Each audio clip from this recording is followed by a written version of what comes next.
በስመ አብ ወወልድ ወመንፈስ ቅዱስ አሐዱ አምላክ አሜን። የተወደዳችሁ የልዑል እግዚአብሔር ቤተሰቦች የእናታችን የቅድስት ድንግል ማርያም የአስራት የቃል ኪዳን የበረከት ልጆች የጻድቃን የሰማዕታት ወዳጆች በወደደንና ባፈቀረን በልዑል እግዚአብሔር ፍጹም ሰላም እላችኋለሁ። እንደምን ዋላችሁ? እንደምን ለይሳ ደረሳችሁ? አሜን። እንደ ኃጢአታችንና እንደ በደላችን ብዛት ሳይሆን እንደ ምሕረትና እንደ ቸርነቱ ተመልክቶ እስከ ይሳት ያደረሰን የአባቶቻችን አምላክ ልዑል እግዚአብሔር ስሙ የተመሰገነ ይሁንልን። እርሱን ጠርተን እርሷን የማንተዋት ንጽሕተ ንጹሐን ቅድስተ ቅዱሳን ቅድስት እናታችን ድንግል ማርያም ዘላለማዊ ስሟ የተመሰገነ ይሁንልን።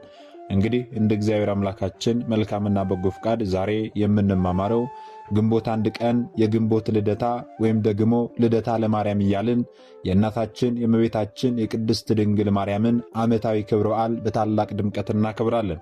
ይህንን ክብረ በዓል ስለምንድን ነው የምናከብረው? በዚህ ዕለት ምን የተከናወነበት ዕለት ስለሆነ ነው የሚለውን እንደ እግዚአብሔር አምላካችን መልካምና በጎ ፍቃድ ዛሬ አጠር አድርገን እንማማራለን። እንግዲህ የሚያስተምረን እግዚአብሔር ነው፣ የሚመክረን እግዚአብሔር ነው፣ የሚገስጸን እግዚአብሔር ነው። እርሱ በመካከላችን ተገኝቶ የጎደለውን አሟልቶ የተጣመመውን አቃንቶ በአፈ መላእክት አርሞ ያስተምረን ይመክረን ይገስጸን ዘንድ የእርሱ መልካምና በጎ ፍቃዱ ይሁንልን። የእናታችን የንጽሕተ ንጹሐን የቅድስተ ቅዱሳን የቅድስት እናታችን የድንግል ማርያም መልጃ ተረዳይነቷ በረከቷ ሁሉ በሁላችን ላይ ይደርብን። እንግዲህ ወደ ዛሬ ትምህርታችን ስንገባ ታዲያ ግንቦት አንድ ቀን የግንቦት ልደታ ወይም ደግሞ ልደታ ለማርያም እያልን የእናታችን የእመቤታችን የቅድስት ድንግል ማርያምን ዓመታዊ ክብረ በዓል በታላቅ ድምቀት እናከብራለን። ይህንን ክብረ በዓል ስለምንድን ነው የምናከብረው ስንል በዛሬቱ ዕለት ግንቦት አንድ ቀን ንጽሕተ ንጹሐን ቅድስተ ቅዱሳን እመቤታችን ቅድስት ድንግል ማርያም የተወለደችበት ዕለት ስለሆነ ነው። ወይም ደግሞ በዓለ ልደቷን የምናከብረው። ይህ ዕለት ቅዱስ ኤፍሬም በውዳሴ ማርያም ላይ የመመኪያችን ዘውድ የንጽሕናችንን መሠረት ያላት ወላዲተ አምላክ ድንግል ማርያም የተወለደችበት ዕለት ነው። ይህ ዕለት ነቢየ እግዚአብሔር ቅዱስ ኢሳይያስ ድንግል ትጸንሳለች ወንድ ልጅም ትወልዳለች ብሎ በትንቢተ ኢሳይያስ ምዕራፍ 7 ቁጥር 14 ላይ አስቀድሞ ትንቢት የተናገረላት ያቺ ድንግል የተወለደችበት ዕለት ነው። ይህ ዕለት መዝሙረኛው ልበ አምላክ ቅዱስ ዳዊት የወርቅ ልብስ ተጎናጽፋ ንግሥቲቱ በቀኝ ትቆማለች ብሎ በመዝሙር 44 ቁጥር 9 ላይ የተናገረላት ንግሥት የተገኘችባት የተወለደችበት ዕለት ነው። ቅዱስ ዮሐንስም በራእዩ ላይ ፀሐይ የተጎናጸፈች ጨረቃን የተጫማች 12 የከዋክብት አክሊል በራሷ ላይ ያላት ብሎ ራእይ 12 ቁጥር 1 ላይ የመሰከረላት የብርሃን እናቱ ድንግል ማርያም የተወለደችባት ቀን ናት። ስለዚህ ይህች ዕለት እናታችን ንጽሕተ ንጹሐን ቅድስት ቅዱሳን ድንግል ማርያም የተወለደችበት ዕለት ነው። የእርሷ የልደት ቀን እንደ እንግዳ ደራሽ እንደ ውሃ ፈሳሽ ድንገት የተከሰተ ሳይሆን አስቀድሞ በትንቢት በምሳሌና በራእይ የሰውን ልጅ ድህነት በጉጉት ሲጠባበቁ ለነበሩ ቅዱሳን ሲገለጥ የነበረ ነው ማለት ነው። ታዲያ እኛም ዛሬ የእናታችን የእመቤታችን የቅድስት ድንግል ማርያምን በዓለ ልደት ስናክብር የተወለደችበት ዕለት ነው ብለን ብቻ ማለፍ ሳይሆን አስቀድመን ታሪኩን ወደ ኋላ መለስ ብለን ከቀድመ አያቶቿ ጀምሮ ማወቅ ያስፈልጋልና ከብዙ በጥቂቱ አጥር አድርገን እንመለከታለን ማለት ነው። እንግዲህ በነገረ ማርያም ላይ እንደተጻፈልን በእናቷ በሐና በኩል ያሉ የእመቤታችን የቅድስት ድንግል ማርያም ቅድመ አያቶቿ ጴጥርቃና ቴክታ ይባላሉ። እነዚህ ሰዎች ደጋግ ክርስቲያኖች ነበሩ። እነዚህ ሰዎች እግዚአብሔርን የሚያምኑ የተወደዱ ጻድቃን ሰዎች ነበሩ። በኢየሩሳሌም በአንድነት ተጋብተው ይኖሩ የነበሩ ናቸው። እነዚህ ሰዎች በእግዚአብሔርም በሰውም ዘንድ የበቁ ባለጸጎች ነበሩ። ይህ ቀራቸው የማይባሉ እጅግ የተትረፈረፈ ሀብት የነበራቸው ናቸው። ነገር ግን የሚወርሳቸው ልጅ አልነበራቸው፣ መካን ስለነበሩ ማለት ነው። ታዲያ አንድ ቀን ጴጥርቃ ወደ ቤተ መዛግብቱ ገብቶ ያለውን ሀብት ንብረት ሁሉ ከተመለከተ በኋላ አንድ ሐሳብ ወደ አይምሮ መጣ። ይህን ሁሉ የሰበሰበነውን ሀብት ንብረት ማንም ይወርሰን? ምንድን ነው የምናደርገው ብሎ ይህ ሐሳብ ወደ አይምሮ መጣና ወደ ሚስቱ ወደ ቴክታ ሄደና ሚስቴ ሆይ ይህንን ሁሉ የሰበሰበነውን ሀብት ንብረታችንን ገንዘባችንን ምን እናደርገዋለን? ልጅ የለን የሚወርሰን ሲል ሚስቱን ይጠይቃታል። እርሷም ታዲያ እንዲህ አለችው፣ እኔ መካን ነኝ፣ ታዲያ እኔ መካን እንደሆንኩኝ አምላከ እስራኤል ለእኔ ልጅ ቢነሳኝ አንተም እንደኔ ሆነ ትቀራለህን? ከሌላ ደርሰህ ውለድ እንጂ ብላ ብታሰናብተው እርሱ እንዲህ አላት፣ ይህንን ነገር እንኳን ላደርገው ቀርቶ በልቦናም እንደማላስበው አምላከ እስራኤል ያውቃል አላት። ታዲያ እርሷም አምላከ እስራኤል የሚያደርገውን የሚያውቅ የለም አለች። ትናንትና ማታ በሕልሜ አንድ ነገር ተመልክቻለሁ አለችው። ምንድነው የተመለከትሽው ብሎ ሲጠይቃት እንዲህ አለችው፣ ማታ በሕልሜ ነጭ ጥጃ ከማኅፀኔ ስትወጣ ያቺም ነጭ ጥጃ ሌላ ነጭ ጥጃ ስትወልድ እንዲሁ እስከ 7 ትውልድ ድረስ ሲዋለዱ፣ ሰባተኛይቱ ደግሞ ጨረቃን ስትወልድ፣ ጨረቃም ደግሞ ፀሐይን ስትወልድ አየሁ ተመለከትኩ አለችው። እርሱም ታዲያ ይህንን ሕልሟን ለማስፈታት በጠዋት ተነስቶ ከሕልም ፈቺ ዘንድ ሄዶ የነገረችውን ነገር ሁሉ ለዚያ ለሕልም ፈቺ ነገረው። ሕልም ፈቺውም ታዲያ እንዲህ ብሎ ሕልማቸውን ፈታላቸው። እግዚአብሔር አምላክ በምሕረቱ አይቷቸዋል፣ በሳህሉ መግቧቸዋል። 7 አንስት ጥጆችን መውለዳችሁ 7 ሴት ልጆችና የልጅ ልጆች ትወልዳላችሁ። ከቤታችሁ 7ተኛይቱ ጨረቃን መውለዷ ከሰው የበለጠች ከመላእክት የከበረች ደግ ፍጥረት ትወልዳላችሁ። የፀሐይ ነገር ግን አልታወቀኝም፣ አልተገለጠልኝም ብሎ የነገረውን ሕልም ፈታለት። እርሱም ታዲያ ያ ሕልም ፈቺ የነገረውን ሁሉ ሄዶ ለሚስቱ ነገራት። ለሚስቱ ሲነግራት እንጂ አምላከ እስራኤል የሚያደርገውን ማን ያውቃል ብላ ዝም አለች።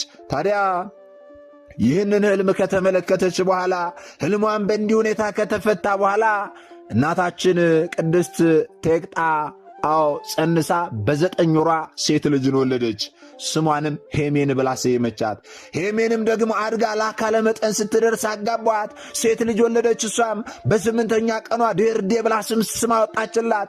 ድርዴም ደግሞ አድጋ እንደዚሁ ሴት ልጅ ወለደችና ቶናህ አለቻት። ቶናህም አድጋ ሴት ልጅ ወለደች። እርሷም ደግሞ የወለደቻትን ሴት ልጅ ሲካር አለቻት። ሲካርም ደግሞ እንደዚሁ አድጋ ሴት ልጅ ወለደች።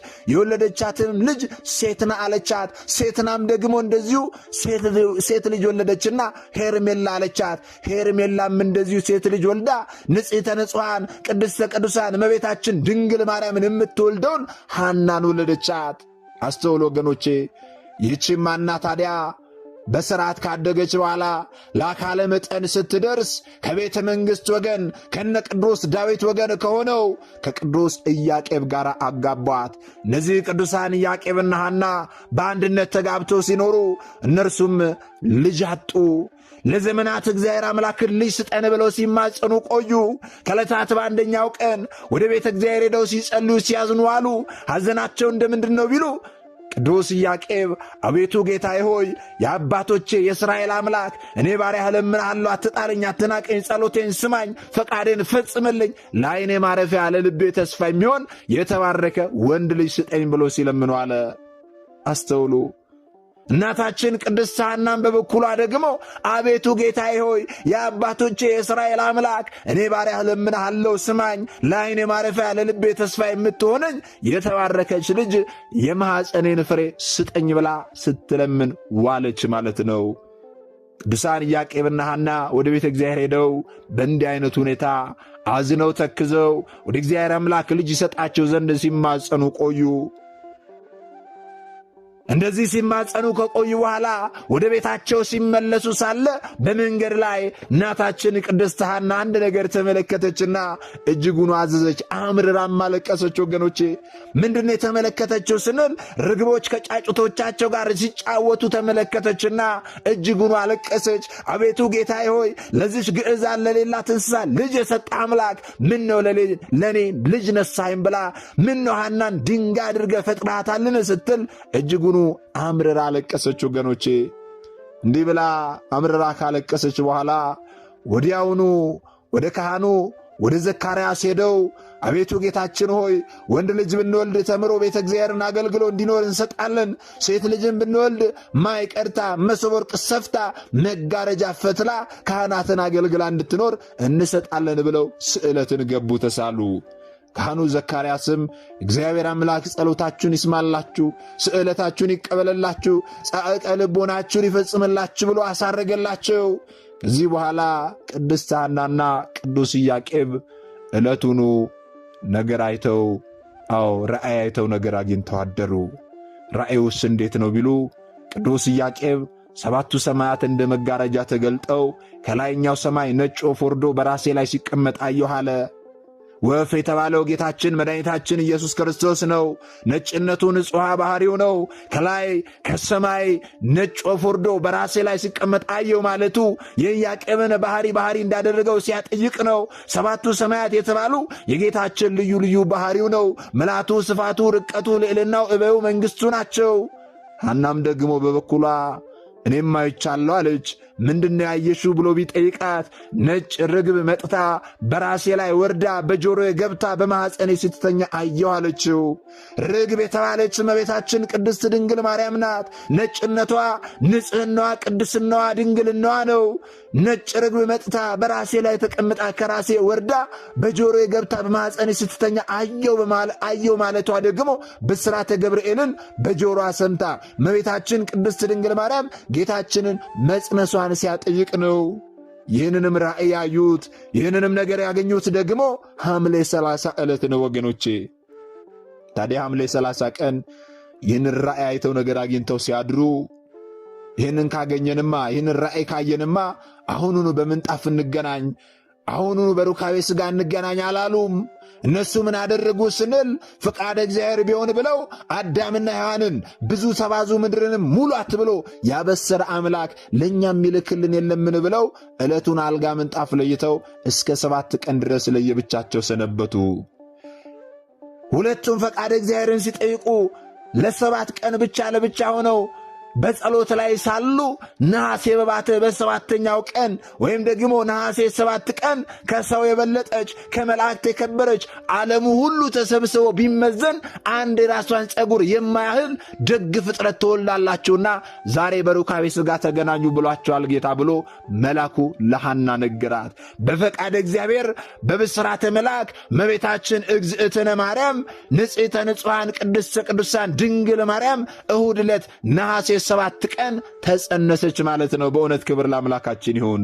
ታዲያ እመቤታችን ቅድስት ድንግል ማርያም ነሐሴ 7 ቀን ተጸንሳ እሷ ከተጸነሰችባት ሰዓት ጀምሮ አይሁዳውያን በቅናት ተነሱባቸው።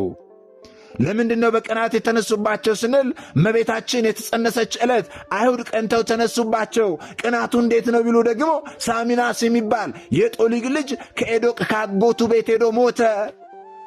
እነርሱም ታዲያ እንቀብራለን ብለው ባልጋ ይዞ አስክሬኑን በመንገድ ላይ ሲሄዱ ሳለ ደከማቸውና ከመንገድ ላይ አስክሬኑን አሳረፉ። አስክሬኑን ካሳረፉ በኋላ የሐናም ያጎቷ ልጅ ነበርና ለማልቀስ እሷም ወደ ለቅሶ ቤት ሄደች። እዚያ ስትደርስ ሳለ አስክሬኑን አሳርፈው ዘመዶቿ ሁሉ ተሰብስበው ሲላቀሱ ደረሰች። ከዚህ በኋላ አስክሬኑን እየዞሩ ሲያለቅሱ ሳለ እርሷም እያለቀሰች አስክሬኑን ስትዞር ጥላዋ ቢያርፍባት ስትዞር ሳለ የእርሷ ጥላዋ በዚያ አስከሬን ላይ ቢያርፍበት መግነዝ ፍቱልኝ ሳይል ብድግ ብሎ ተነስቶ ስብሐት ለኪ ማርያም እሙ ለፀሐይ ጽድቅ ለአብ ሙሽራው ለወልድ ወላዲቱ ለመንፈስ ቅዱስ ጽርሐ ቤቱ ተፈሲ ደስ ይበልሽ ብሎ ሰገደላት። ለሐናም በሐና ማኅፀን ላለችው ለእመቤታችን ለቅድስት ድንግል ማርያምም ተነስቶ ሰገደ። አይሁዳውያን ታዲያ ተነሱና ወደ እርሱ ጠጋ ብለው ምን ነው ሳሚናስ ምን አየ? ለምንድን ነው እንዲህ የምትለው? ምን እያልክ ነው ብለው ጠየቁት። በዚህ ጊዜ ከሞት የተነሳው ሳሚናስ እንዲህ አለ። ከዚች ከቅድስት ሐና ማኅፀን የምትወለደው ሕፃን ሰማይና ምድርን እመቃየርን የፈጠረውን አምላክን ትወልዳለች እያሉ መላእክት ሁሉ ሲያመሰግኗት ሰማኋቸው። እኔንም ያነሳችኝ የፈወሰችኝ ያዳነችኝ እርሷ ናት አላቸው። በዚህ ጊዜ በልተው ሰማንህ ብለው ቅናትን ጀመሩ። ወገኖች አስተውሉ። ቅናትን ጀመሩ። እመቤታችን ቅድስት ድንግል ማርያም ገና በእናቷ ማኅፀን ሳለች ሙት አስነስታለች። ገና ቅናትን ጀመሩ። እመቤታችን ቅድስት ድንግል ማርያም በተጸነሰች በ9 ወር ከ5 ቀን በሊባኖስ ተራራ ላይ በግንቦት መባቻ ወይም ደግሞ ግንቦት 1 ቀን በዛሬቱ ዕለት ተወለደችልን። እመቤታችን እግዝእትነ ማርያም የተወለደችበት ዕለት በአባቷና በእናቷ ቤት ታላቅ ደስታ ፍስሐ ሆኗል። ቤቱንም ብርሃን ሞልቶታል። በ8ኛውም ቀን ደግሞ ማርያም ብለው ስም አውጥተውላታል፣ ሰይመውላታል። በእውነት ክብር ለአምላካችን ይሁን። አስተውሎ ወገኖቼ። ስለዚህ ዛሬ የእናታችን የእመቤታችን የቅድስት ድንግል ማርያምን በዓለ ልደት ነው የምናከብረው። እግዚአብሔር አምላካችን ሐናና ኢያቄምን ሳይወልዱ ያዘገያቸው ለዚህ ታላቅ ክብር እንዲበቁ አስቦ ነው። ቀድመው ልጅ ቢወልዱ ኖሮ ይህችን የፍጥረት ሁሉ ደስታ የሆነችን ልጅ አይወልዱም ነበረ። የእርሷ የልደት ቀን የፍጥረት ሁሉ የደስታ ቀን ነው። የእርሷ የልደት ቀን የሁላችን የልደታችን የደስታችን ቀን ነው። ክርስቶስ ፀሐይ ከሆነ የዛሬው ዕለት ሰማዩዋ የተዘረጋችበት ዕለት ነው። ክርስቶስ የሕይወት ውሃ ከሆነ ምንጯ የፈለቀችበት ዕለት ነው። ክርስቶስ መድኃኒት ከሆነ ዛሬ የመድኃኒቱ ሙዳይ የተገኘችበት ዕለት ነው። በመጽሐፍ ቅዱሳችን ላይ በመጥምቁ ዮሐንስ መወለድ ብዙዎች ደስ ይላቸዋል ተብሎ ተጽፏል። ታዲያ በመጥምቁ ዮሐንስ መወለድ ብዙዎች ደስ ከተሰኙ ደግሞ በእናታችን በእመቤታችን በቅድስት ድንግል ማርያም በድኅነታችን ምክንያት በእመቤታችን በቅድስት ድንግል ማርያም መወለድ ምን ያህል ሰዎች ደስ ይላቸው የሆነ ወገኖቼ። እኛም ታዲያ ዛሬ በሊባኖስ ተራሮች ላይ መወለዷን በማሰብ ከደጅ ወጥተን ቅድመ አያቶቿ በጨረቃ ተመስላ በሕልማቸው ያዩአትን ጨረቃችንን ልደቷን ጨረቃን እያየን እናከብራለን ማለት ነው። ድንግል ሆይ ሰማይ ትልቅ ነው ቢሉ ከአንቺ ጋር አይስተካከልም። ሰማይና ምድርን የሞላው በማኅፀንሽ ሞልቷልና ሰዎች ከአንቺ ይልቅ ምድርን ትልቅ ናት ቢሉ ምድርማ የእግሩ መረገጫ ናት እንላቸዋለን። የኖህ መርከብ ነሽ ይሉሻል። የኖህ መርከብ ግን ያዳነችው ኖህንና ቤተሰቦቹን ነው። በአንቺ ግን የዳነው ዓለም ሁሉ ነው። ድንግል ሆይ ታቦት ነሽ ይሉሻል። ታቦቱ የያዘው በእግዚአብሔር ጣቶች የተጻፉ ሁለቱን ጽላት ነበረ። አንቺ ግን የዓለምን ጌታ የዓለምን ንጉሥ ነው የጸነሽው የያዝሽው። ፍቅርን ጸንሳ ፍቅርን የወለደች የምትሰግድለትን በጀርባ ያዘለች ሰማይና ምድር የማይወስኑትን በማኅፀኗ የወሰነች ሰው ሆና የአምላክ እናት የተባለች ንጽሕተ ንጹሐን ቅድስተ ቅዱሳን ድንግል ማርያም ናት። እርሷም በዛሬቱ ዕለት ትወልዳልናለችና በእውነት ክብር ለአምላካችን ይሆን። አዎ ቅዱስ ያሬድ እንደተናገረ በማርያም ልደት ዛሬ ደስታ ሆነ አለ። በማርያም ልደት ምክንያት ዛሬ ደስታ ሆነ። ዮም ፍስሐ ኮነ በእንተ ልደታ ለማርያም ብሎ እንደተናገረ ዛሬም በእናታችን በእመቤታችን በቅድስት ድንግል ማርያም በልደቷ ዕለት መታሰቢያ ቀን በሐዘን ውስጥ ያለን ሐዘናችን ወደ ደስታ፣ በጭንቀት ውስጥ ያለን ጭንቀታችን ወደ ደስታ ይለወጥልን።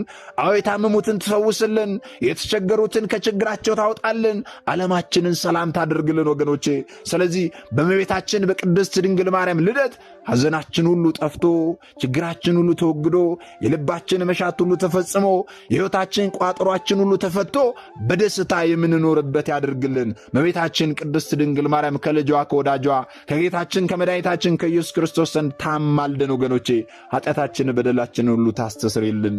ስለዚህ ዛሬ የእናታችን የእመቤታችን የቅድስት ድንግል ማርያምን የልደት በዓል ስናክብር ልደታ ለማርያም እያልን ግንቦት ልደታ እያልን ስናክብር ስለምን እንደምናክብር በዓለ ልደቷ እንደምን እንደሆነ እናውቅ ዘንድ ነው። ከብዙ በጥቂቱ አጠር አድርገን ይህንን የተማማርነው ማለት ነው። ታዲያ እኛ የተማርነውን ደግሞ ላልተማሩት ወንድሞቻችን ማስተማር መንፈሳዊ ግዴታችን ነው። እኛ የተማርነውን አስተምረን ቢሆን እኛ ያውቅነውን አሳውቀን ቢሆን ኖሮ ማንም አብቶልና ስመ ክርስትና ስታ ማተብ ባንገቱ ላይ ካሰረችበት ከቅድስት ቤተ ክርስቲያን ወጥቶ ወደ ሌሎች ሃይማኖት ተቋማት ባልሄዱ ባልገቡ ነበር። ነገር ግን እኛ የተማርነውን ስለማናስብ ያውቅነውን ስለማናሳውቅ ብዙ እህቶቻችንና ወንድሞቻችን እየሳቱ ነው ያሉትና የሳቱትንም ለመመለስ ያሉትንም ለማጽናት አሁን ላይ የተማርነውን ወደፊትም የምንማረውን የቤተ ክርስቲያናችንን አስተምሮ ልናስተምር ያስፈልጋል ማለት ነው። ይህንን እንድናደርግ ደግሞ እርሱ አምላካችን መድኃኒታችን ኢየሱስ ክርስቶስ ሁላችንን ይርዳን። ምናልባት ደግሞ ዛሬ ገና ወደዚህ መንፈሳዊ ቻናል የመጣችሁ ሰዎች ካላችሁ ከዚህ በፊት የተማማርነውም ከዚህ በኋላ የምንማማረውም መንፈሳዊ አስተምሮች ወደ እናንተ እንዲደርሱ ከፈለጋችሁ ሰብስክራይብ አድርጋችሁ የደወል ምልክቱ መጫን ይኖርባችኋል። ምክንያቱም ይህ ቴክኖሎጂ ያመጣው ስርዓት ነው፣ እኔ ያልኩት አይደለም። ይህንን ካደረጋችሁ ዕለት ዕለት ከዚህ የሚለቀቁ አስተምሮች ወደ እናንተ ይደርሳሉ። ይህንን ካላደረጋችሁ ደግሞ ዛሬ እንዳጋጣሚ ይህንን አስተምሮ ሰምታችሁ ሊሆን ይችላል፣ በቀጣይ ከዚህ የሚለቀቁ አስተምሮች ወደ እናንተ አይደርሱም ማለት ነው። ስለዚህ ወደ እናንተ እንዲደርሱ ከፈለጋችሁ ሰብስክራይብ አድርጋችሁ የደወል ምልክቱ መጫን ይኖርባችኋል ማለት ነው። ወስብሐት ለእግዚአብሔር ወለወላዲቱ ድንግል ወለመስቀሉ ክቡር። ይቆየን።